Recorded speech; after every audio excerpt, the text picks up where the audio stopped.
Olá, eu me chamo Edivaldo e tenho 26 anos. Este relato aconteceu comigo e com a minha família lá em Caruaru, Pernambuco, no ano de 2013, e nós morávamos na parte do interior. Umas 2 semanas antes deste ocorrido, eu e os meus irmãos vivíamos bem com os nossos pais. Morávamos em um sítio do patrão do meu pai, e o meu pai era um capataz da fazenda.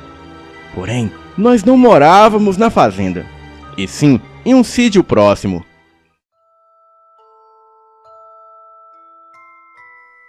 Vivíamos de aluguel, então a vida era dura para nós. E eu, neste tempo, estava com 17 anos, e faltava um mês para completar a maioridade. E ali, também no sítio, moravam os meus irmãos. O de 13 anos se chamava Enzo, o de 15 Eduardo, e também tinha a Emily, de 18 anos, que era irmã por parte de nossa mãe. O meu pai era um coroa de 42 anos, trabalhador, nunca deixou faltar nada na nossa mesa e nem de vestir. Mas o seu problema era ser ignorante e bruto.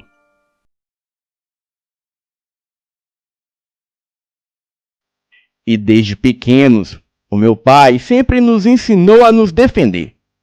Mesmo a nossa mãe achando errado, ela concordava, para que assim não apanhássemos dos outros meninos do sítio ou da escola. Estudávamos de manhã e andávamos cerca de 600 metros até o ponto de ônibus. Então, um certo dia, quando havíamos chegado da escola, o meu pai chegou em casa mais cedo do que de costume.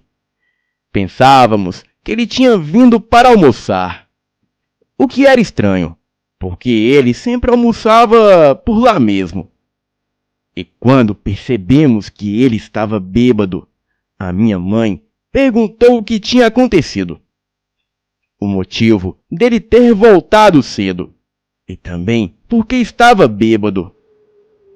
Bem, com uma expressão de ódio, ele falou que o seu patrão tinha o expulsado da fazenda por ter deixado os cavalos com fome e por ter perdido um bezerro. E por conta disso, o meu pai não recebeu o seu pagamento. A nossa mãe, ouvindo aquilo, ela desabou em lágrimas, pois não tínhamos para onde irmos e faltava alguns dias para vencer o aluguel da casa. Ficamos tristes e o meu pai também ficou muito triste e foi para o quarto com a minha mãe, e assim se passou aquele dia. Na manhã seguinte, eu tive uma ideia. Eu chamei o Eduardo para ir comigo procurar saber onde estava precisando de pessoas para trabalhar. E no lugar de irmos para a escola, fomos procurar serviço pelas redondezas. Mandamos Enzo ir para a escola e a Emily já havia terminado o ensino médio. Então, ela ficava em casa ajudando a nossa mãe. Eu e o Eduardo fomos em vários sítios procurando trabalho para o nosso pai. Então, passamos na casa de um amigo nosso e pedimos a bicicleta dele emprestada. E ele nos emprestou. Então, fomos o mais longe que podíamos. E por volta de 11 horas da manhã, chegamos numa fazenda linda e enorme de um senhor rico, que o seu nome eu não poderei dizer, mas o chamarei aqui de Senhor Wilson. Ele estava de frente do portão conversando com o velho numa carroça de burro. Então fomos em direção a ele e perguntamos se eles sabiam quem era o dono daquela fazenda. O Sr. Wilson se apresentou perguntando o que queríamos. E quando olhei e vi que era um homem de aproximadamente uns 39 anos, alto, com mais ou menos 1,90 m de altura. Também percebi que ele era moreno, com os olhos esverdeados. Então perguntei se ele estava precisando de trabalhadores para aquela fazenda. Ele respondeu com um ar de risos que sim, porém, éramos muito novos para a profissão que ele estava querendo. Eduardo falou que não era para nós, e sim para o nosso pai que está desempregado. O homem mudou a sua expressão e fez um gesto sério, como se estivesse orgulhoso, e falou o seguinte para o velho da carroça: "Tá vendo, senhor Tião? É desses jovens que o mundo tá precisando." Também nos perguntou onde morávamos, e ele ficou muito surpreso por andarmos toda aquela distância em busca de trabalho para o nosso pai. Também falamos que estávamos ali por conta própria. Então ele se despediu do velho e falou o seguinte: "Olha, o que eu tô precisando é de um caseiro para cuidar da minha fazenda. Se o seu pai estiver de acordo, diga para ele vir amanhã às 6h40 da manhã. E se ele concordar com as minhas condições de trabalho, vocês já mudam para cá de uma vez." Concordamos, e quando íamos embora, o Sr. Wilson nos convidou para almoçar, pois já estava quase perto do meio-dia, e nós estávamos famintos. Então aceitamos o convite, entramos e o seguimos porta adentro. E enquanto ele falava, nós íamos admirando a beleza daquela linda casa da fazenda. E naquela fazenda tinha vários chiqueiros de porcos, currais de cavalos, gados, bode, cabras, galinheiros, etc. E também haviam outros trabalhadores por ali, peões e vaqueiros e outros empregados. Então eu escutei aquelas vozes doces e delicadas que vinham da varanda do casarão. Eram as filhas do Sr. Wilson. O Sr. Wilson nos apresentou a elas, dizendo que eram as suas filhas, Gabriela e Luana. E o mesmo ele fez, nos apresentando a elas. E quando rapidamente olhei para cima, eu fiquei envergonhado, pois elas estavam nos encarando. O Sr. Wilson perguntou se o almoço estava pronto, e a Luana disse que sim. Ele abriu a porta e nos chamou para entrar. E nós, com vergonha, dissemos que tudo bem, que comeríamos do lado de fora. E ele insistiu para que entrássemos, e ainda falou que ninguém é cachorro para comer do lado de fora. Então eu vi meio que um lugarzinho onde eles faziam churrasco, com uma churrasqueira enorme feita de pedras. E também umas mesas de mármore. Então eu falei: "Olha, Sr. Wilson, nós queremos comer ali." E ele aceitou. E ficamos ali esperando o almoço, e aliviados por termos escapados de ficar de frente com aquelas meninas lindas. Porém, para o nosso azar, elas vieram trazendo o nosso almoço e o almoço delas. E nós ficamos vermelhos de vergonha, pois estávamos sujos, e quem não ficaria no mesmo estado que nós? Então, elas colocaram os nossos pratos em cima da mesa e pediu que esperássemos pelo pai e a mãe delas, que também comeriam com a gente. O Sr. Wilson e a sua esposa logo chegaram. Bem, e a sua esposa era muito linda. Quando terminamos de almoçar, agradecemos a comida e fomos embora. Chegando em casa, os nossos pais estavam preocupados conosco. Então falamos o que fizemos antes mesmo de quase levar uma surra. Os nossos pais ficaram alegres com a notícia, pois falamos tudo para eles. No dia seguinte, fomos para a escola e o nosso pai foi na fazenda do Sr. Wilson.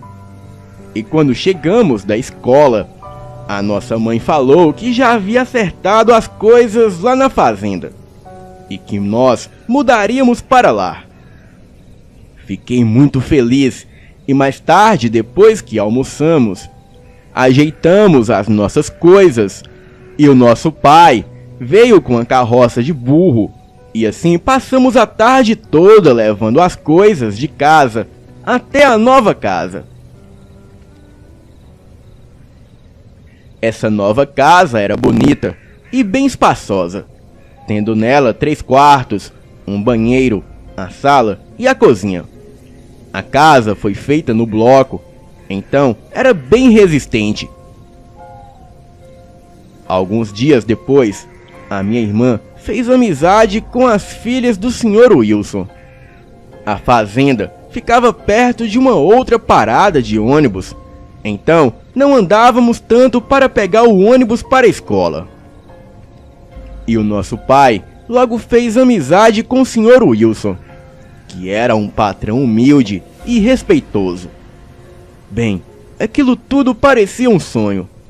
Nós tínhamos uma boa casa e podíamos fazer as nossas plantações. E o meu pai, às vezes, em troca do salário, pedia uns animais como porcos, bode ou galinha para nós criarmos, e assim ser usado para a nossa alimentação. E o Sr. Wilson, como uma boa pessoa, ele concordava.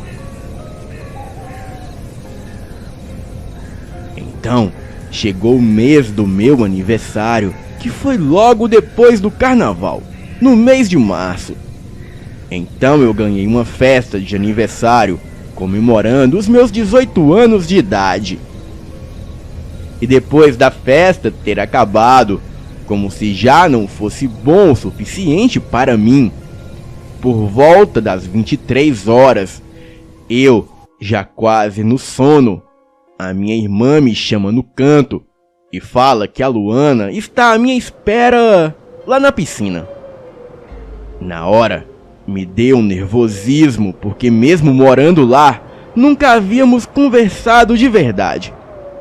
Era somente bom dia, boa tarde e boa noite. E nós só nos cumprimentávamos, que era uma coisa normal. Eu nunca pensei que teria alguma chance com a Luana, pois ela era a mais linda e perfeita de todas as meninas que eu já tinha visto. Busquei coragem e fui ao encontro dela. E chegando lá, ela estava tomando banho, estava toda nua. Eu, na hora, fiquei sem reação e pensei até que tinha sido enganado pela minha irmã. Pensei em voltar, quando ouço ela falando meu nome e perguntando para onde eu ia.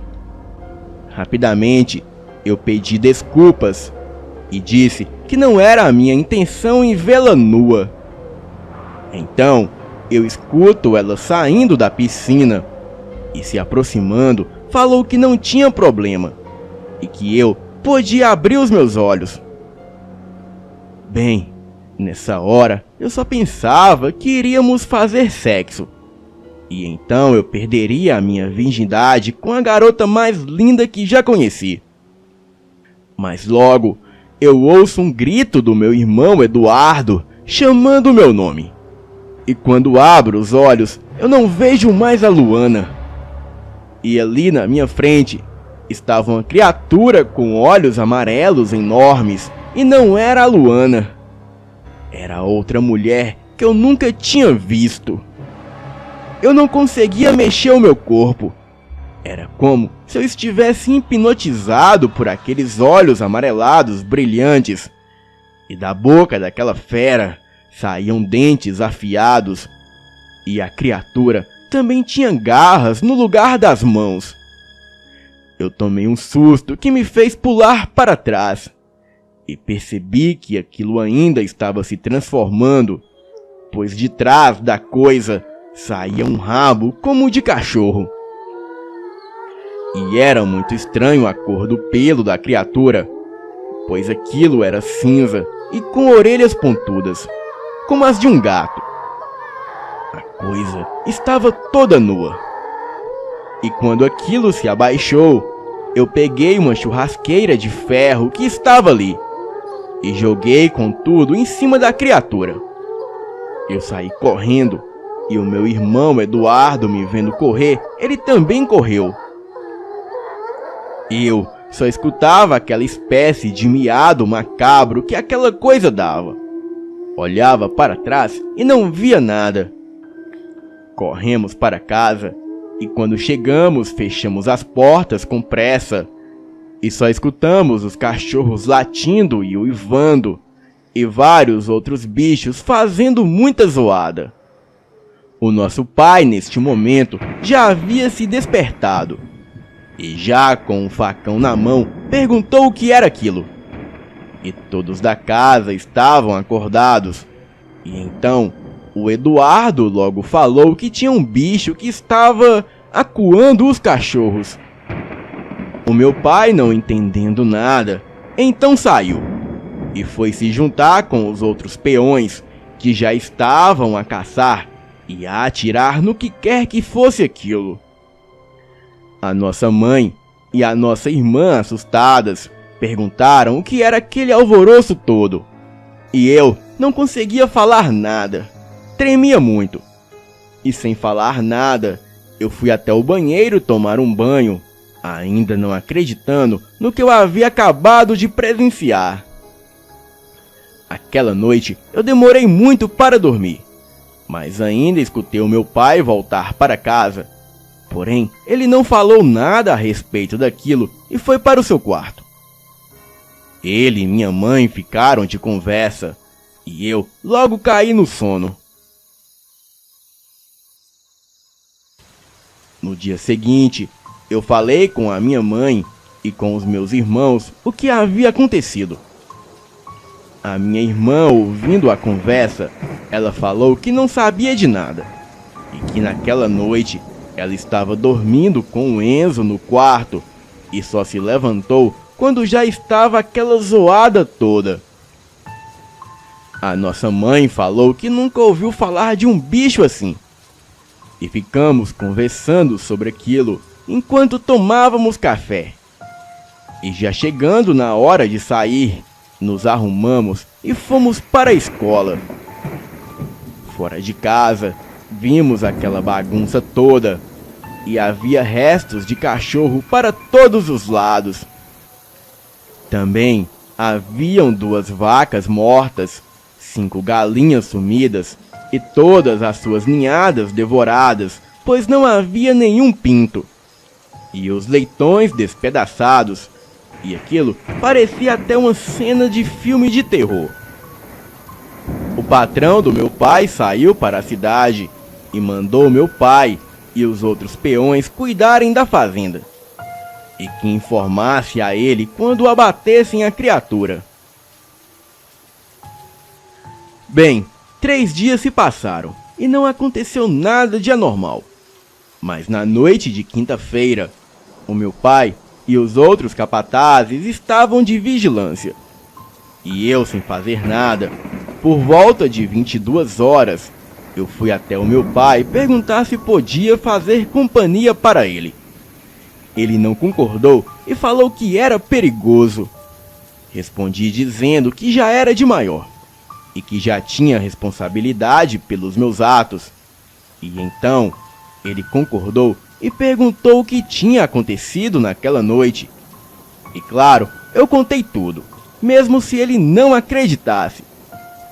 Porém, ele acreditou em mim. Ele disse que podia ser provável que fosse alguma menina amaldiçoada pela mãe, e botou seu braço no meu ombro e falou: "Graças a Deus que não aconteceu nada com você, meu filho, pois eu realmente não saberia o que fazer se eu perdesse você." Ele mal terminou de falar e logo escutamos gritos e tiros. O meu pai tirou o revólver da cintura e perguntou se eu sabia usar. E eu, na adrenalina, respondi que sim. Porém, eu não sabia usar direito. Fomos na direção dos gritos que vinham do curral de cavalos. E chegando lá, os cavalos estavam agitados, fazendo muita zoada. E todos eles se mantinham afastados do último curral. Bem, sentimos uma sensação muito ruim. E como estava muito escuro, o meu pai ligou a lanterna. A porteira estava aberta. Então, nos aproximamos uns 3 metros E quando meu pai botou a lanterna naquilo que estava mastigando algo ali no fundo, vimos aquela aberração em cima de um dos peões. A coisa estava com a cabeça dentro da barriga do homem que estava aberta. E o cavalo, por incrível que pareça, estava vivo. Mas parecia que estava em estado de choque, pois estava no canto da parede parado. E quando aquilo percebeu a nossa presença, nos olhou bruscamente. E aquilo era horrível, e estava com o rosto todo melado de sangue, e orelhas pontudas igual a de um gato mesmo. Eu fiquei em choque, e a criatura olhou para mim e soltou um sorriso macabro, que chegava quase nas orelhas de tão larga que era a boca daquilo. E por um momento ficamos sem reação. Mas rapidamente o meu pai levantou o revólver já engatilhado e atirou na coisa, que em sua reação pulou, e o meu pai não parou de atirar. E de todas as 6 balas, ele só acertou 2. E quando ele viu que a arma já estava sem balas, ele gritou para que eu atirasse. Eu comecei a atirar, mas não tinha mira. E quando aquilo parou de esquivar e decidiu atacar pulando na direção do meu pai, eu acertei um tiro, que por sorte acertou no pescoço da fera. Mas aquilo ainda acertou o braço do meu pai, que caiu de costas. E aquela fera, ainda muito rápida, se levantou e correu, desaparecendo na escuridão. Peguei o meu pai pelo braço e logo os peões apareceram. Bem, a raiva é que as pessoas só aparecem quando a peleja termina. E isso me deixou puto. Gritei de raiva, perguntando por que eles não apareceram antes. Eles ficaram sem responder e só ajudaram a levar o meu pai. Ficamos de prontidão a madrugada toda.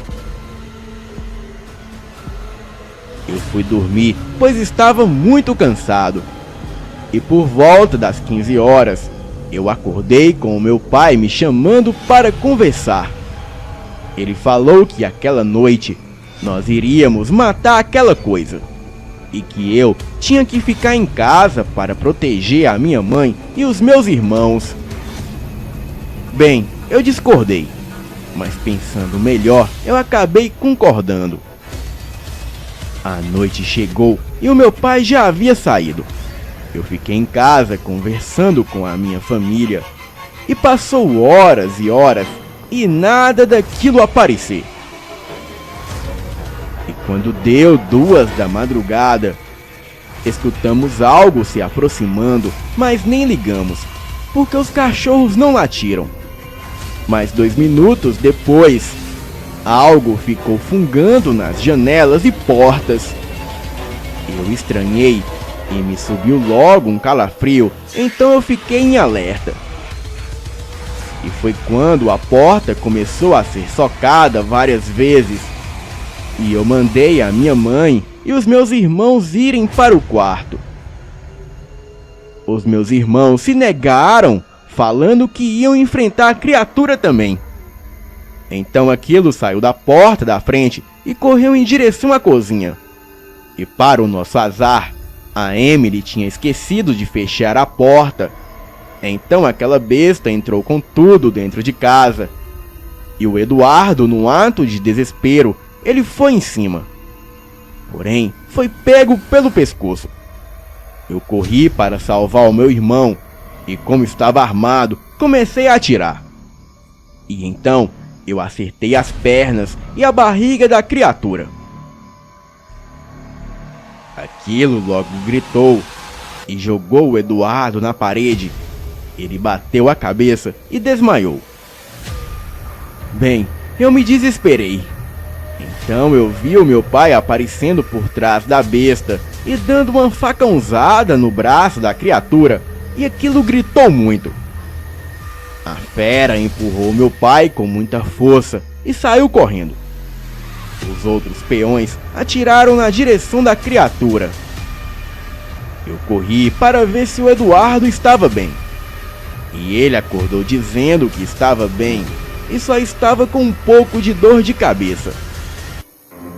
A minha mãe e os outros saíram do quarto e o meu pai entrou para dentro de casa e ficamos dias traumatizados com aquilo.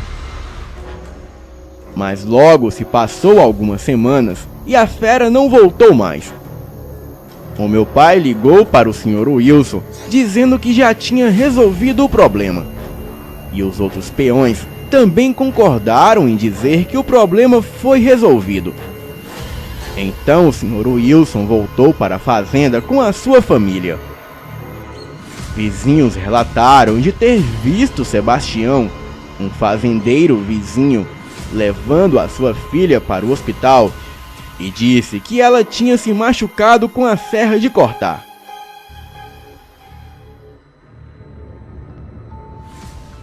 Eu e o meu pai ligamos os pontos e só contamos para a nossa família. Mas depois soubemos que ele, aquele vizinho, havia se mudado para outra cidade. Hoje em dia, eu sou casado com a Luana e os meus irmãos também estão casados. E eu ainda moro em Caruaru. Tenho a minha própria casa e sou feliz. Obrigado por ler o meu relato e todos vocês tenham uma boa noite.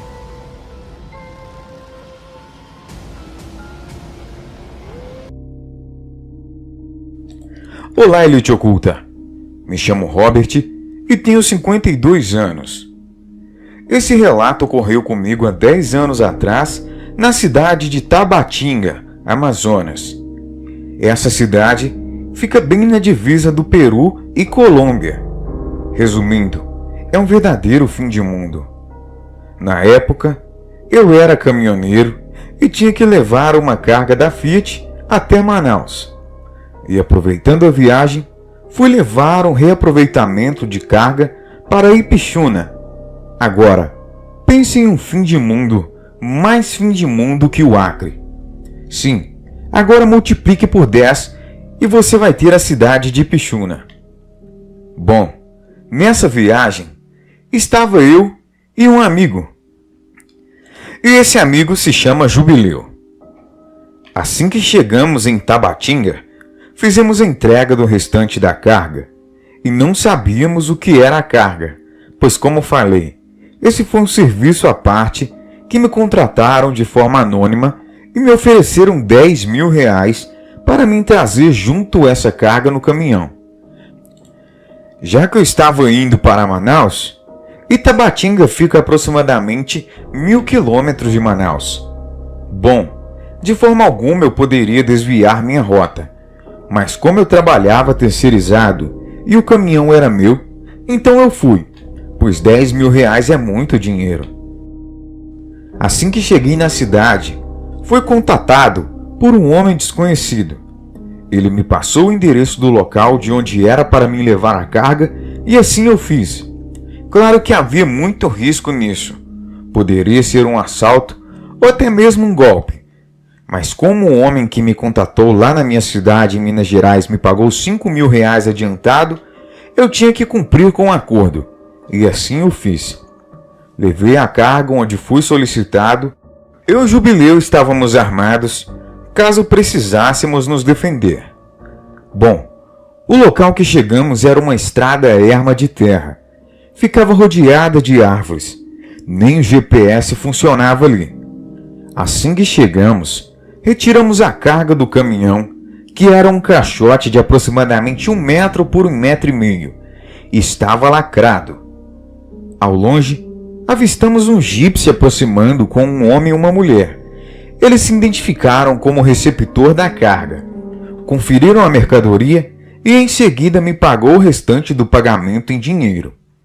Ele conferiu todo o dinheiro na minha frente e assim colocou a carga no jipe e simplesmente foi embora. Antes deles saírem, Jubileu ainda perguntou o que havia naqueles frascos que estavam dentro da caixa de madeira grande. A mulher respondeu que não era da conta dele, mas o homem riu e disse que era nitroglicerina. A mulher olhou para o homem com uma cara feia e os dois foram embora com a carga. Bom, para mim e para Jubileu, não faz diferença nenhuma, pois não tínhamos a menor ideia do que era nitroglicerina. Voltamos ao caminhão e voltamos a Tabatinga. Combinamos de passar o resto do dia ali em algum hotel e ir embora no dia seguinte. Passamos a noite em uma pousada. Essa pousada ficava pouco afastada da cidade. A dona da pousada era uma senhora de aproximadamente uns 40 anos de idade. O que se deu para perceber é que ela tinha um filho de aproximadamente uns 15 e só trabalhavam os dois ali. Vi alguns hóspedes no local, mas não procurei amizade. Só havia mais um quarto na pousada. Não via nenhum problema em dividi-lo com Jubileu, mas o problema é que só havia uma cama em cada quarto. Então Jubileu dormiu no caminhão e eu fiquei com um quarto. No dia seguinte, Jubileu veio me contar algo assustador que havia acontecido com ele.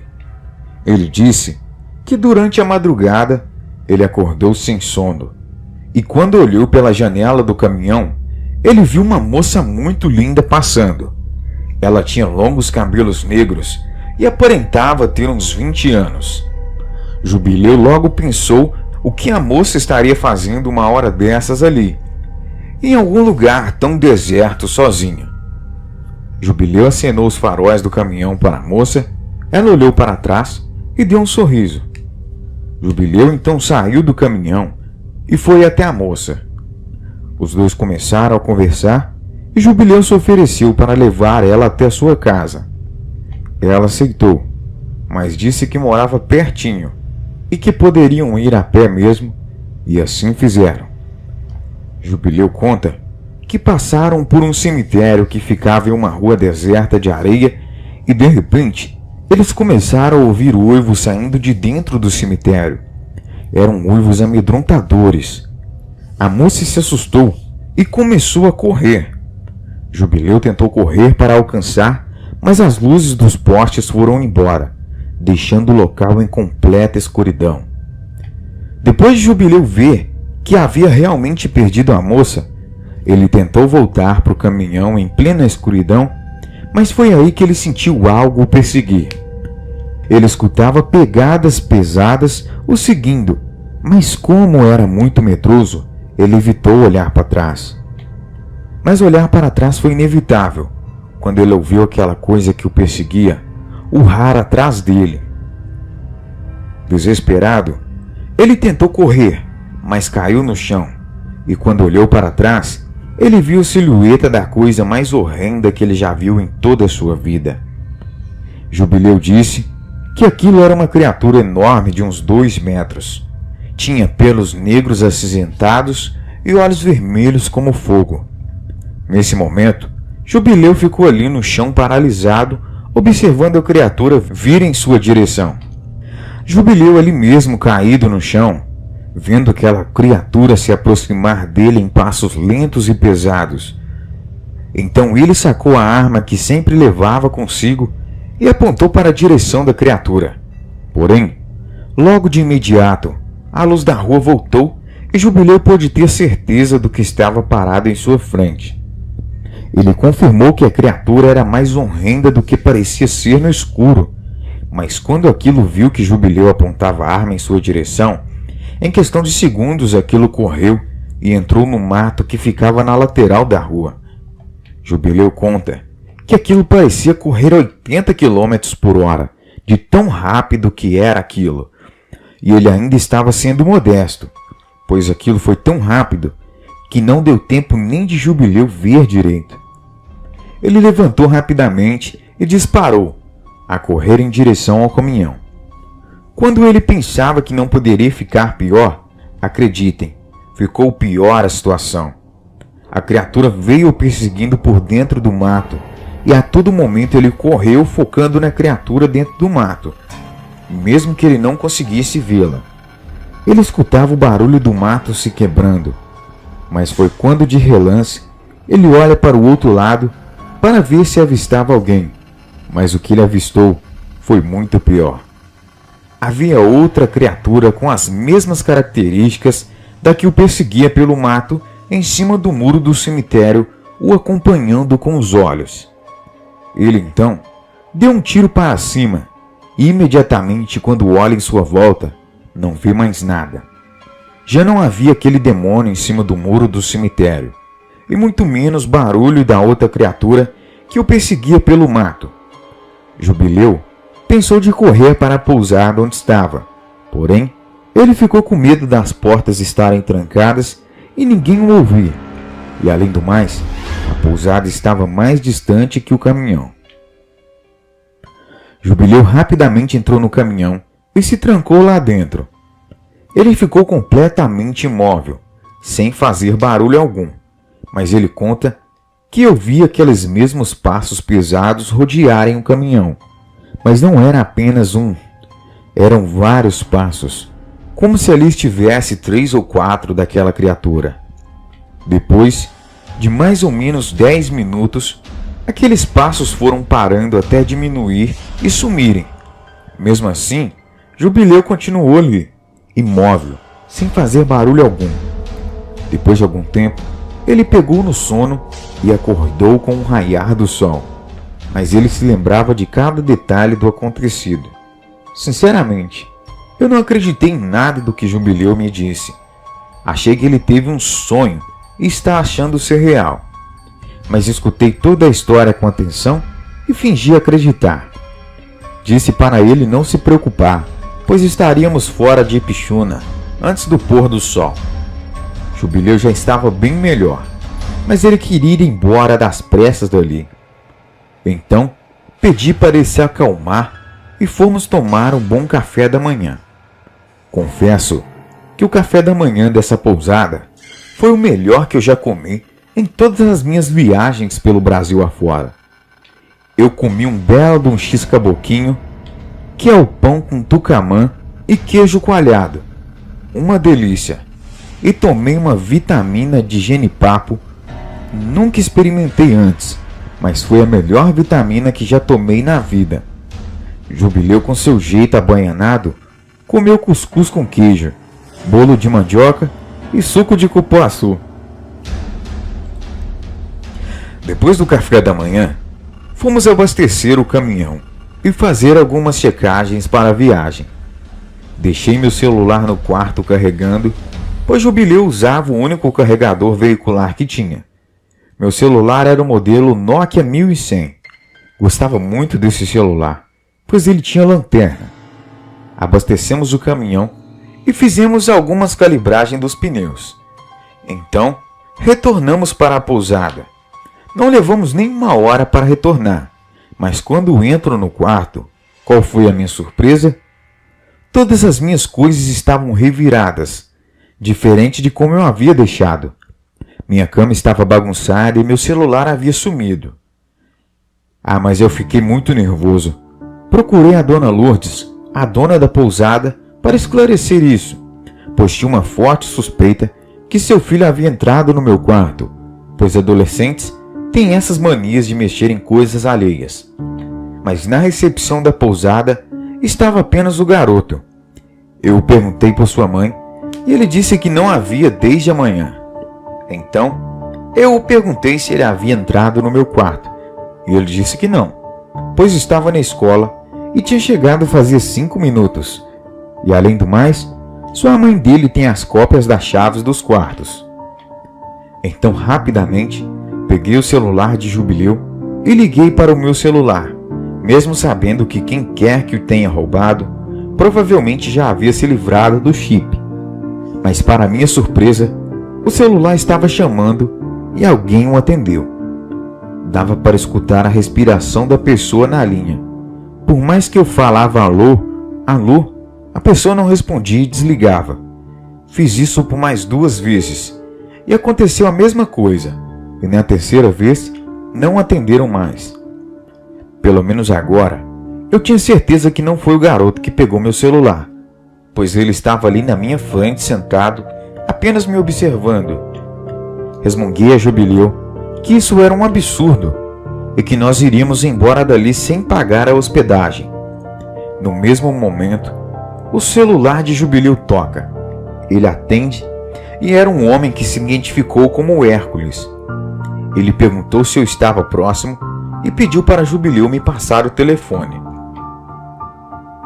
Esse tal Hércules me disse que era um dos homens que havia me contratado para a entrega da carga ali em Pixuna, e me perguntou o que havia acontecido com meu telefone, pois ele ligou no meu celular e alguém atendeu, mas não disse nada.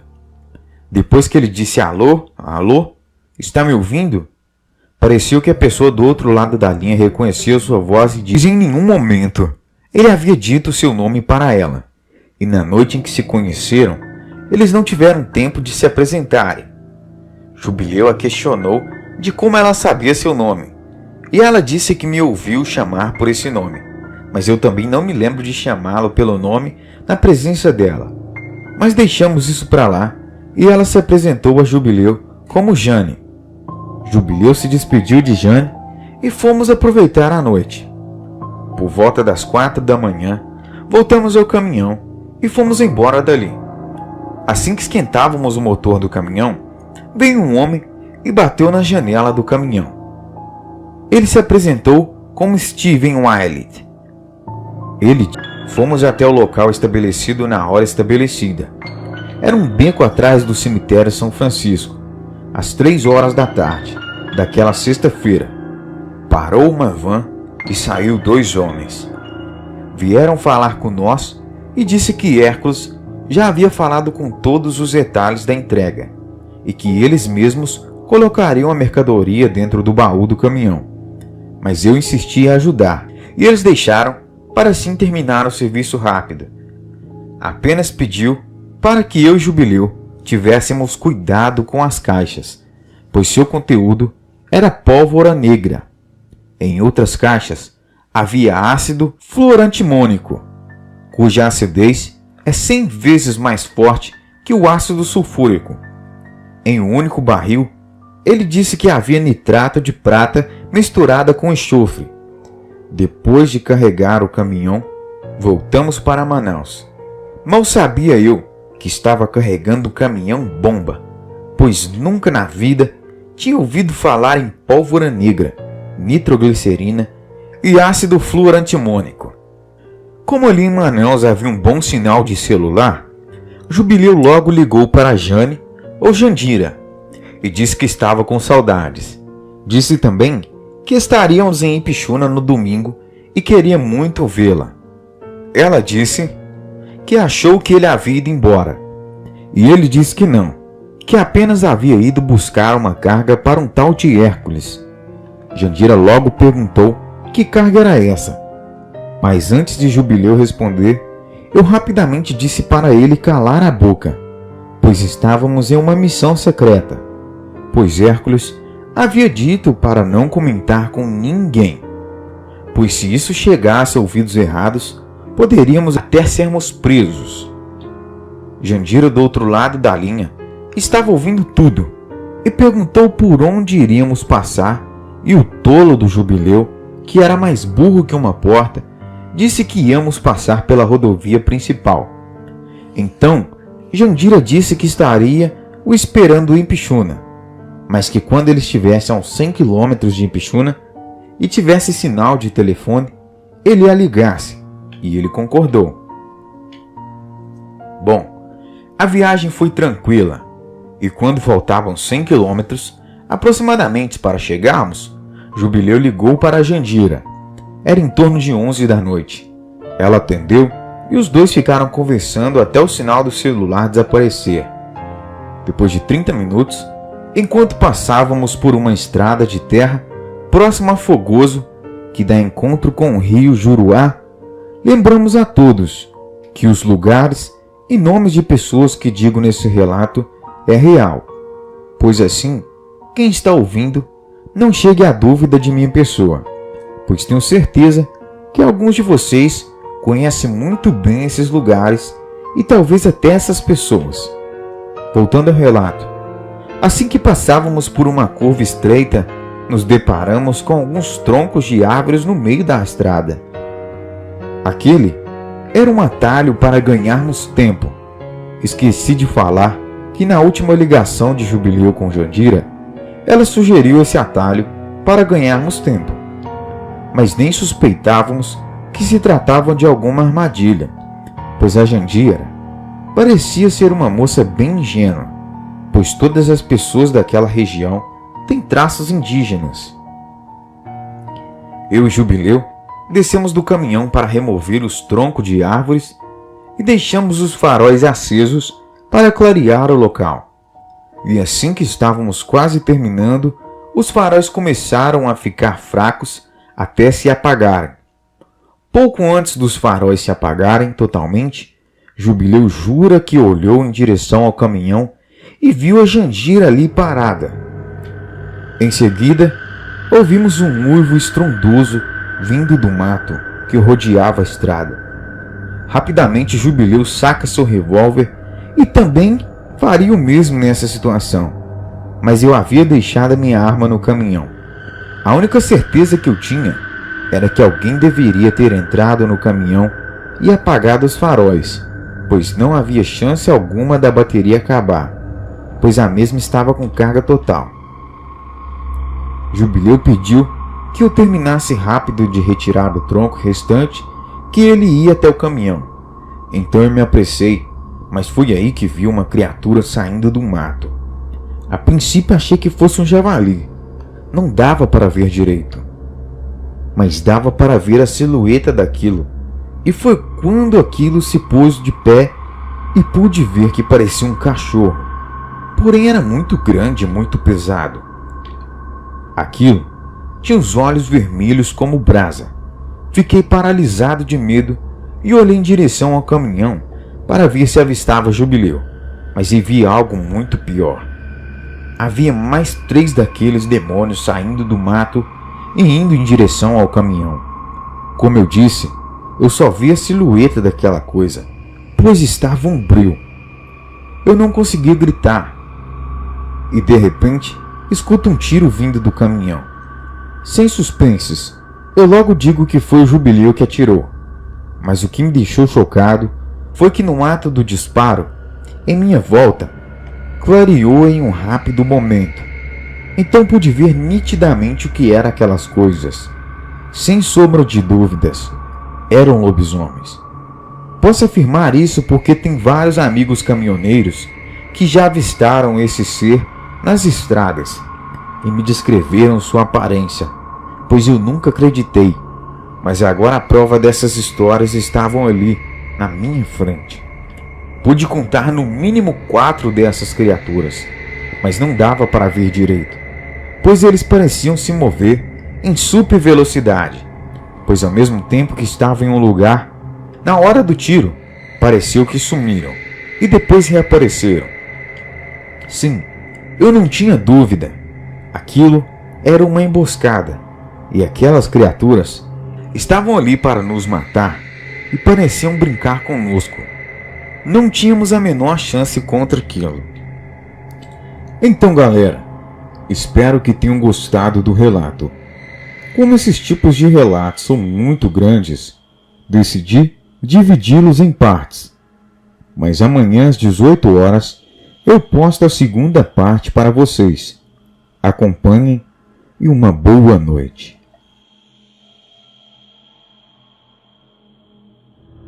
Em meio àquela cena, eu fiquei ali, imóvel.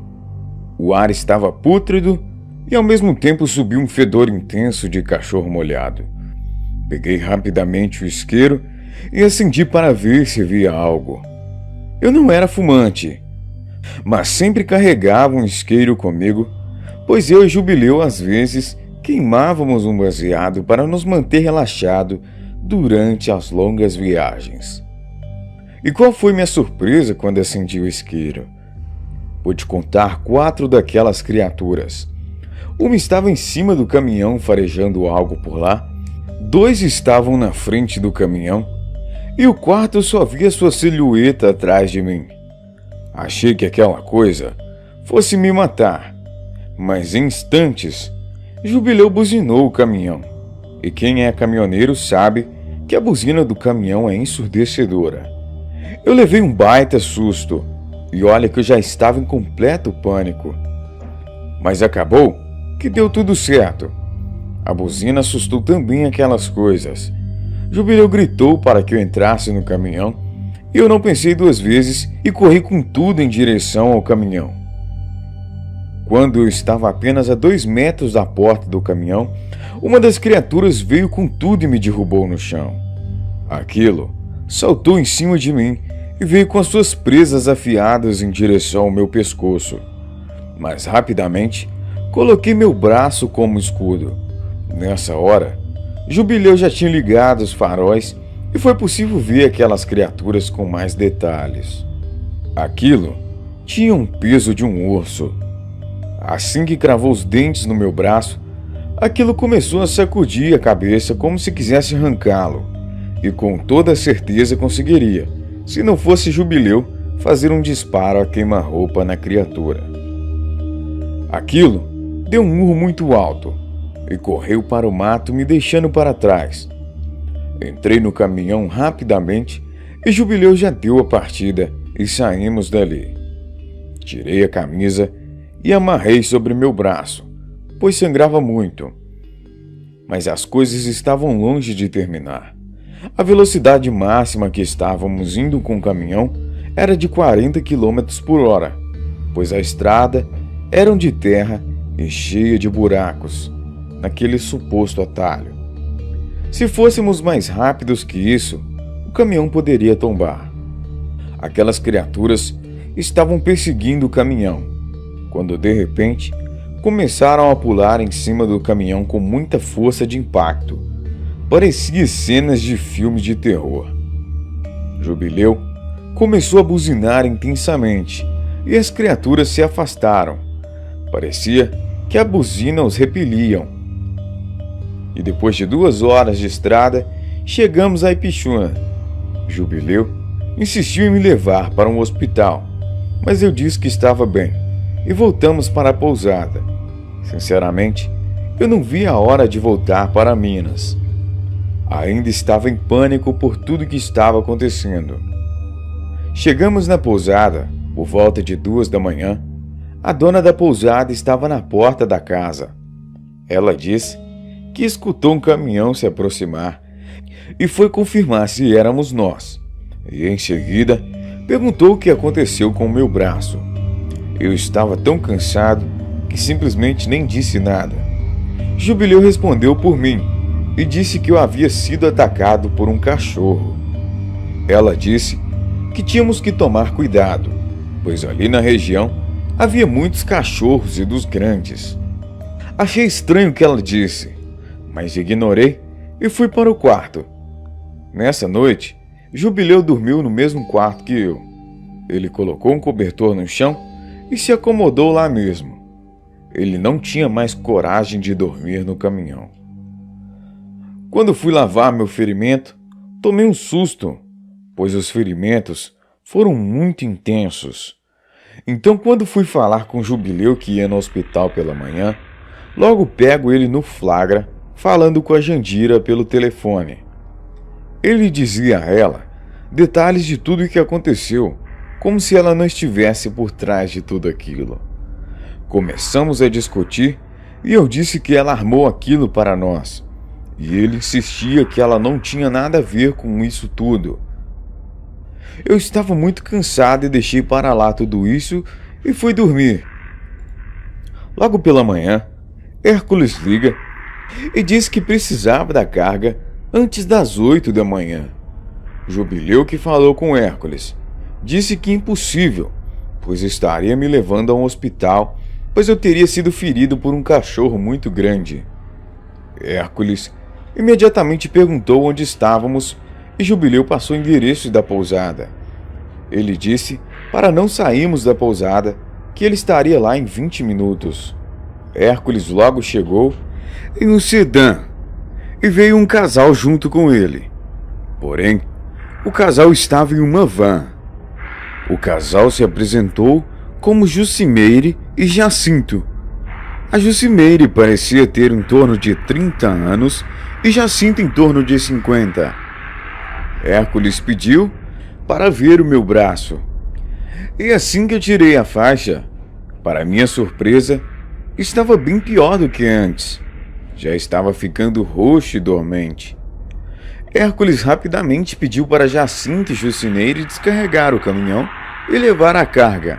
E era para Jacinto esperar na pousada até ele chegar, pois ele me levaria a um hospital. Entrei no carro de Hércules e fomos para o hospital. Assim que cheguei, imediatamente tomei vacina antirrábica e também tomei a vacina dupla DT, que é uma vacina tão segura e eficaz quanto a antitetânica. E além disso, tomei 16 pontos no braço. Durante a volta para a hospedaria, Hércules me perguntou o que tinha ocorrido de verdade, pois minha vida e a de Jubileu corria perigo se realmente tivesse acontecido o que ele estava pensando. Então, sem hesitar, contei toda a verdade para Hércules. Ele não parecia estar surpreso com a minha história, e durante todo o caminho, ele não disse mais nada. Assim que chegamos na hospedaria, ele nos pagou os 5.000 reais e disse que precisávamos ir embora naquele mesmo dia antes do sol se pôr. Jubileu disse que ainda precisava encontrar uma pessoa, que era Jandira. Foi aí que Hércules resolveu contar tudo. Primeiro ele nos perguntou se depois de tudo que tínhamos visto, agora acreditávamos em lobisomens. Eu afirmei que sim, e Jubileu disse que não tinha tanta certeza se eram realmente lobisomens. Foi então que Hércules disse: não importa, cara, se são lobisomens ou alguns outros tipos de fera. O que importa é que essas coisas captaram o cheiro de vocês e viram o encalço de vocês essa noite. Perguntei como ele sabia disso e ele disse: essas criaturas que atacaram vocês não são daqui. Eles vieram do Peru pela fronteira e pretendem se instalarem aqui no país, se não forem impedidos. As autoridades peruanas não sabem sobre essas criaturas, porém, eles cometem muitas atrocidades naquele país, e isso estava fazendo as autoridades investigarem e chegarem perto de os descobrirem. Então, antes que isso acontecesse, esse grupo cruzou a fronteira e veio aqui para o Brasil. Até onde sei, eles são em torno de 12 membros. Eles têm um líder, o qual é conhecido como Aquiles. Não sei se esse é o seu verdadeiro nome, mas acredito que seja apenas um pseudônimo. Fiquei surpreso com cada palavra de Hércules e perguntei: mas o que esse grupo quer fazer aqui na cidade? Eles são conhecidos como a Matilha. Todos eles têm uma tatuagem de uma cobra no pescoço. Eles pretendem migrar o grupo inteiro para Manaus, mas por enquanto se estabeleceram aqui, próximo a Ipixuna. Pois antes de se migrarem, eles precisam fazer o ritual da lua para os fortalecerem, e a única feiticeira capaz de realizar esse ritual aqui no Brasil residia ali, na cidade Eurunepé, que fica ao lado de Ipixuna.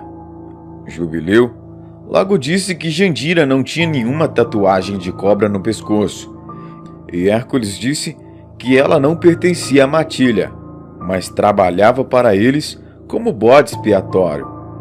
E agora, graças às burrices de Jubileu, a Matilha já deve saber de tudo. Perguntei a Hércules do que a Matilha sabia, e ele disse: eu e meu pessoal caçamos e extinguimos essas criaturas. Não recebemos nenhum apoio de nenhum órgão do governo para fazer esses serviços. Mas o cabeça da operação é o governador peruano, Félix Moreno, e outras pessoas de poder de dentro do governo peruano. Nessa hora, eu já não entendia mais nada e pedi para Hércules, por favor, explicar melhor, porque eu e Jubileu estávamos mais perdidos que cego em tiroteio. Hércules deu uma risada e disse: vocês nunca, jamais deveriam saber de nada disso, mas estou contando tudo porque temo pela vida de vocês e não quero me sentir culpado caso isso aconteça. Quando essa matilha começou a aprontar dentro do território peruano, as autoridades começaram a desconfiar de incêndios de um grupo envolvidos em magia negra com poderes além da compreensão humana. Mas quando esse grupo soube que o governo estava em seu encalço, eles decidiram migrar para o Brasil permanentemente. E assim que chegaram em Tabatinga, descobriram que próximo a Ipixuna morava essa rara feiticeira, capaz de realizar o ritual da lua, do qual pode os deixar em 10 vezes mais forte. Eles se encontraram com ele e marcaram o ritual para a super lua cheia, conhecido como Perigeu, daqui a 5 meses, que será no dia 19 de março de 2011. Nesse dia, a lua estaria 4.000 quilômetros mais próxima da Terra. E quanto maior e mais intensa a lua, maior os poderes lhe são concedidos. A única chance minha e da minha equipe é de os matarem antes desse grande evento, pois se esse ritual for realizado com sucesso, será impossível os matarem. Eles não deixarão essa região até esse dia, mas depois desse dia, eles pretendem migrarem para outras regiões e principalmente para Minas Gerais, que é onde vocês dois moram. Fiquei perplexo com tudo isso que estava ouvindo. Olhei para Jubileu e ele estava com a mesma cara de bobo.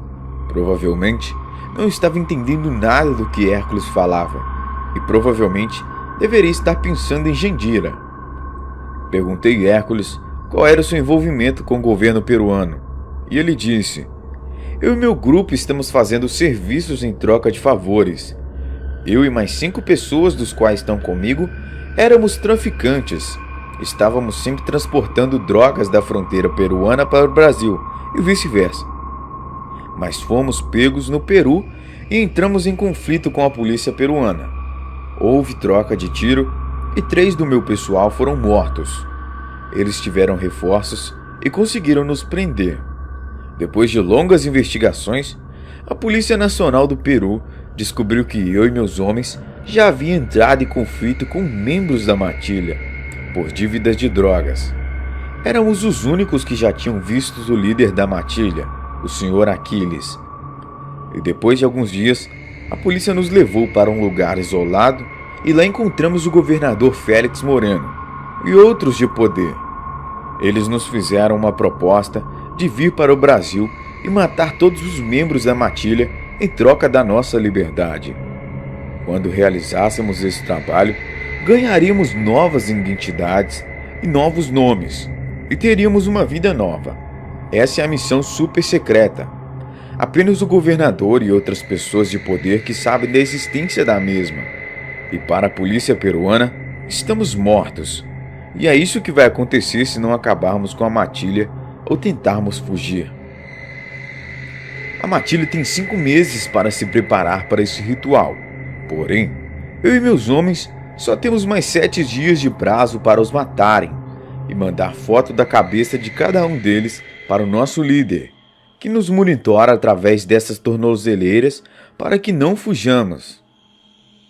Quando voltei para a fronteira, recuperei parte do dinheiro perdido após a minha prisão e ainda tenho o suficiente para pagar vocês dois por mais um favorzinho. Topam? Perguntei que favor seria esse. E como eu saberia se poderia confiar neles, já que eram pessoas muito ruins.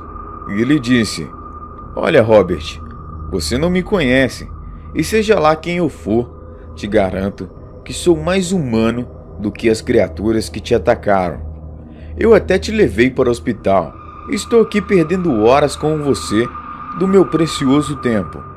Quando vocês enfrentaram sozinhos 4 das criaturas e conseguiram atirar em uma delas, e o seu amigo conhece o bode expiatório deles, vocês já estão mais que envolvidos.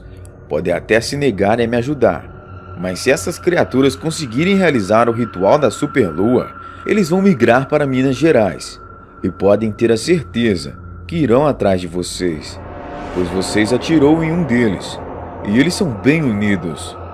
Quando se mexe com um, se mexe com toda a matilha. Eles irão até o inferno atrás de vocês dois.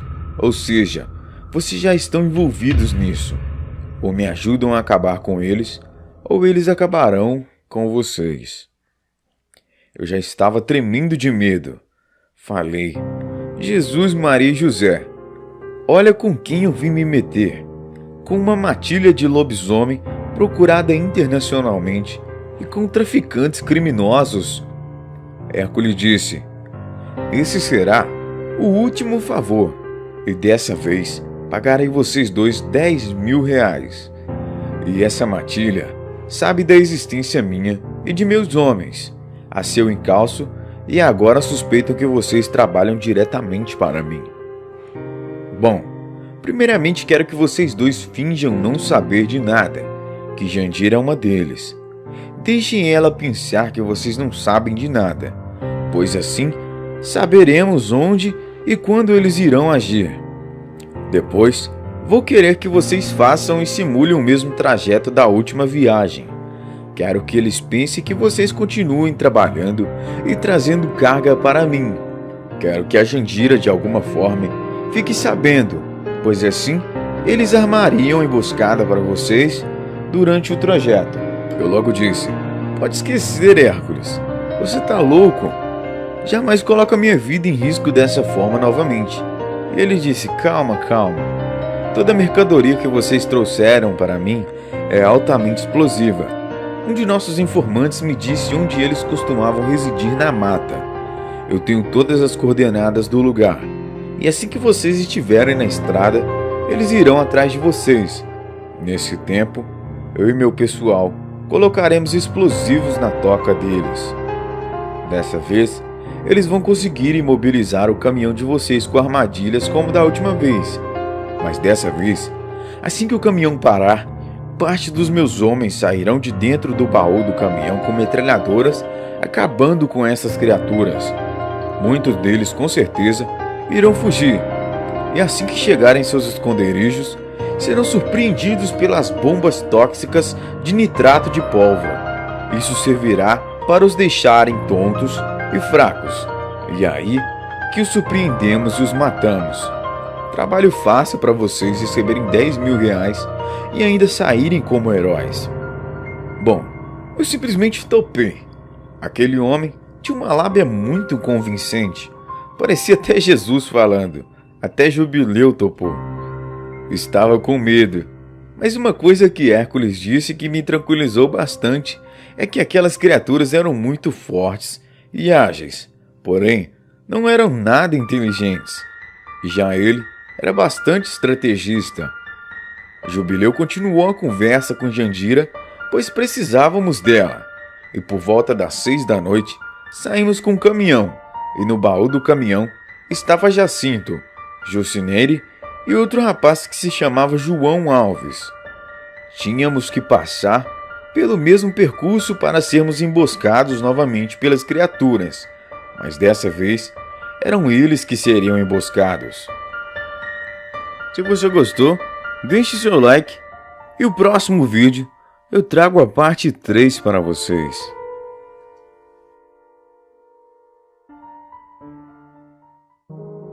Antes de sair, a dona da hospedaria disse que não queria esse tipo de movimento em seu estabelecimento. E disse também que essa seria a nossa última noite ali. Eu disse tudo bem, quero que tudo dê certo. E recarregamos nossos revólveres e deixamos no porta-luvas do caminhão. O plano era esperar Jandira ligar para Jubileu e ele passar as informações por onde estávamos indo, para que assim ela armasse uma cilada outra vez. Já estávamos agoniados com tudo isso, quando de repente Jandira liga, e dessa vez ela pergunta se Jubileu não poderia passar no sítio dos seus patrões, que ficava a 10 quilômetros do Seringal Santa Helena. Ela disse que costuma fazer serviços de diarista ali, e havia esquecido seus documentos pessoais por lá.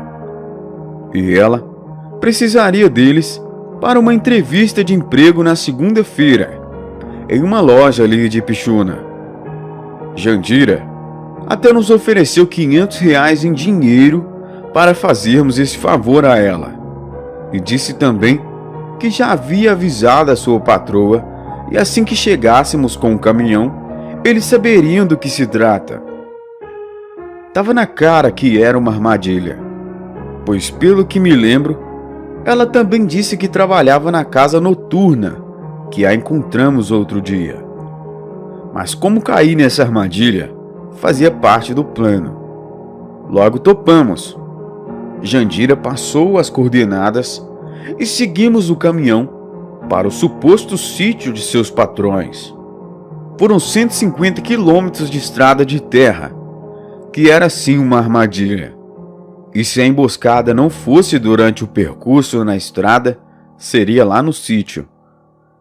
Ligamos para Hércules e avisamos que tudo estava como planejado e que a qualquer momento seríamos atacados pelas criaturas.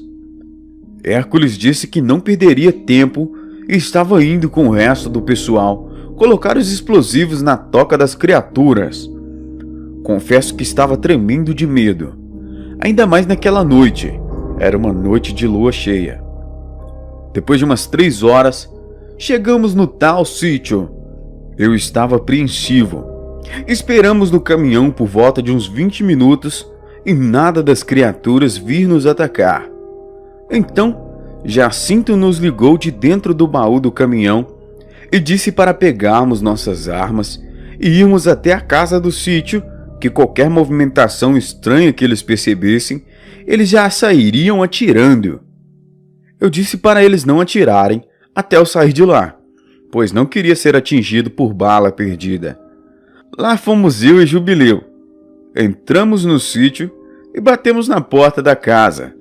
Já estava com a mão na cintura para atirar, quando de repente, uma voz feminina do lado de dentro pergunta se éramos os amigos da Jussara. Respondi que sim. Então ela abre a porta e me entrega os documentos da Jussara. Saí correndo dali até o caminhão e falei para o pessoal que estava no baú do caminhão ligar urgente para Hércules e avisar que era alarme falso.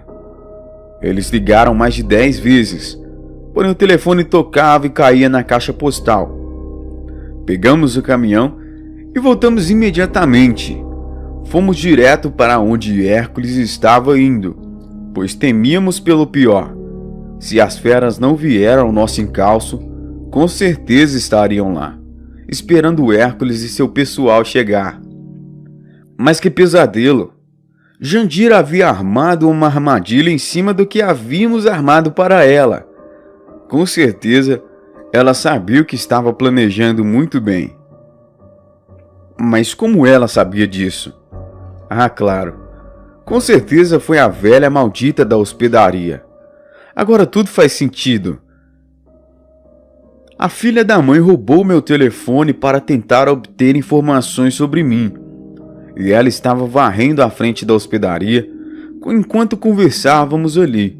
Com certeza ela escutou tudo. E quando ela disse que aquela seria a nossa última noite ali no estabelecimento, ela não quis dizer para irmos embora no dia seguinte. Ela quis dizer que morreríamos naquela noite. Um ódio junto com coragem me subiu à cabeça. Agora eu estava disposto a acabar com essas criaturas. E depois meteriam a bala na cabeça da velha. Chegamos à meia-noite em ponto no local, onde supostamente Hércules teria ido.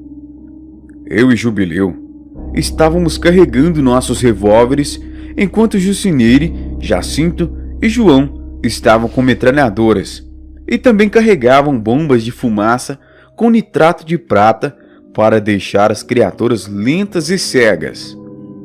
Entramos na mata e o procuramos por toda parte. Encontramos uma trilha de mato quebrado recentemente e seguimos por ela. Depois de andar uns 3 quilômetros mata adentro, encontramos restos mortais dilacerados, cápsulas de bala e armas no chão. Tudo indicava que aqueles restos mortais pertenciam a Hércules e seu pessoal. Eu não podia acreditar que caímos em outra armadilha. O caminhão era a nossa única salvação, mas estávamos a 3 quilômetros dele. Então empunhamos firme as armas e fomos voltando devagar. De repente, uma voz de cima da árvore nos chama. Era um dos homens que estavam com Hércules. Ele desceu imediatamente apavorado, pediu para irmos embora dali. Começamos a andar bem atentos e logo começamos a ouvir uivos ao longe. Então, o medo tomou conta de todos nós e começamos a correr. E foi nesse momento que algo em super velocidade passou correndo e arremessou João longe. E em seguida foi para cima dele, dilacerando seu corpo com os dentes. Jucineire pegou uma das bombas de ácido nítrico com nitrato de prata e atirou em direção à criatura. Essa bomba era bem explosiva e muito fumegante em contato com o ar. Seus vapores são extremamente tóxicos e corrosivos. A substância tóxica se misturou com o nitrato de pólvora e queimou a criatura viva, que deu um gemido de dor e tentou correr, mas foi fuzilado pelos demais que estavam com metralhadoras. Em questão de segundos, aquela criatura havia dilacerado o corpo de João. Quando eu olhei para o corpo da criatura, não era mais aquele demônio, e sim um corpo de uma mulher com aparência indígena. Continuamos a correr em direção ao caminhão e ao mesmo tempo ouvíamos mais daquelas criaturas nos perseguindo pela mata. Começamos a atirar as bombas em direção dos barulhos e de repente, por causa da fumaça tóxica, uma das criaturas sai do mato cambaleando e começamos a atirar na criatura até a mesma cair. A criatura parecia morta e Jucineire correu para perto da criatura para ter certeza o que era. Foi quando a criatura levantou e começou a atacar ela. Não atiramos com medo de acertar ela, mas assim que a criatura deu uma brecha, mandamos bala, até que aquilo caiu novamente diante dos nossos olhos e se transformou em um homem. Jacinto reconheceu aquele homem e disse que aquele homem era Aquiles, o líder do bando. Continuamos a correr desesperados em direção ao caminhão. Depois de uns 15 minutos correndo, avistamos o caminhão aos 80 metros e fomos correndo mais rápido em sua direção. Quando do mato, saiu mais 3 daquelas criaturas e pegou Jacinto. Dessa vez, infelizmente não fizemos nada, apenas continuamos a correr em direção ao caminhão.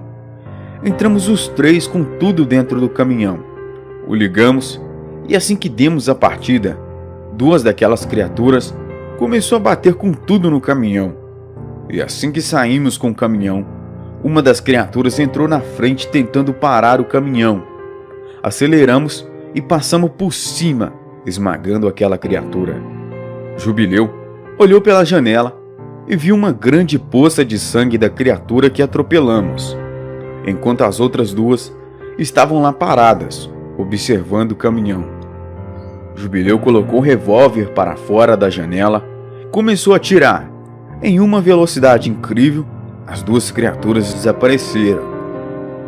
Dali mesmo da estrada, já peguei o caminho para Manaus e nem quis saber de passar em Pichuna para buscar os meus pertences que ficaram na hospedaria. Foram 2 dias de viagem até Manaus e durante a viagem, um rapaz que estava conosco, que se chamava Jean, já estava bem mais calmo e nos contou tudo. Ele disse que quando ele e seu grupo entraram na floresta, tudo estava calmo e tranquilo. Não havia nem sinal das criaturas. Mas assim que abrimos as mochilas para pegar os explosivos, as criaturas começaram a sair do mato. Ele contou e disse que havia 8 daquelas criaturas, contra 5 homens, incluindo ele. Todos ali começaram a atirar, mas era preciso no mínimo uns 20 tiros para derrubar cada um deles. Foi um grande tiroteio e bombardeio. Eles conseguiram derrubar e matar 3 das criaturas. E quando Jean viu que só restava Hércules de pé, atirando, ele jogou a última bomba de ácido cítrico em direção às criaturas e saiu dali correndo e subiu em uma árvore. Lá de cima, ele presenciou Hércules sendo devorado vivo. Depois que todos haviam morrido, as 5 criaturas restantes começaram a cheirar o ar e olhar em sua direção na árvore. E ele jura que ouviu um daqueles demônios dar uma risada sinistra e demoníaca. Provavelmente deveria ser o líder que deu a tal risada. Ele começou a querer desmaiar e quase caiu da árvore. Mas aí, rapidamente ele tirou a camisa e amarrou na sua cintura e na árvore, para caso ele desmaiasse e não caísse. Ele disse que as criaturas o ignorou e entrou para o mato, mas ele sabia que se tratava de alguma armadilha. Só estavam esperando ele descer para o emboscar. Ele ficou ali por volta de umas 4 horas em cima da árvore até nós aparecermos, e ele só desceu quando teve certeza que era nós. Bom, se tinha 8 criaturas e eles mataram 3 e nós matamos 3 com o líder da alcateia, então só ficaram 2. Provavelmente não houve continuidade do plano do ritual da superlua e essa coisa toda. No final das contas, Hércules conseguiu concluir sua missão. Eu não gostava dele pelo tipo de pessoa que ele foi, mas no final das contas, lamentei a sua morte. Meu relato parece um filme de terror, mas no final de tudo, me senti um herói, como se tivesse acabado de salvar o mundo. Bom, quando chegamos a Manaus, ainda tivemos que ficar por lá por mais 3 dias. Nós despedimos de Jean e essa foi a última vez que o vi. Bom, ele disse que ia arrumar um jeito de tirar a tornozeleira e desaparecer no mundo. E se ele desse sorte, a polícia peruana continuaria acreditando que ele estava morto junto com Hércules e seu grupo, pois o governador não estaria disposto a colocar mais pessoas atrás da matilha que já não existe mais. Nesses 3 dias que ficamos em Manaus, Jubileu conheceu uma moça de programa e se apaixonou por ela. Quando voltamos a Minas Gerais, ele continuou tendo contato com essa moça e 2 anos depois ele se mudou para Manaus e vive com ela lá até os dias de hoje. No dia 19 de março de 2011, presenciei a superlua aqui mesmo em Uberaba, em Minas Gerais. E pensei, será que existem outros grupos dessa criatura fazendo esse tal ritual? Bom, isso nunca vou saber. Alguns anos se passaram e no final de 2015 fui lá em Manaus visitar Jubileu, cabeça de vento. Eu não sabia onde ele morava, mas não foi difícil achar, pois quem é que não conhece o Jubileu?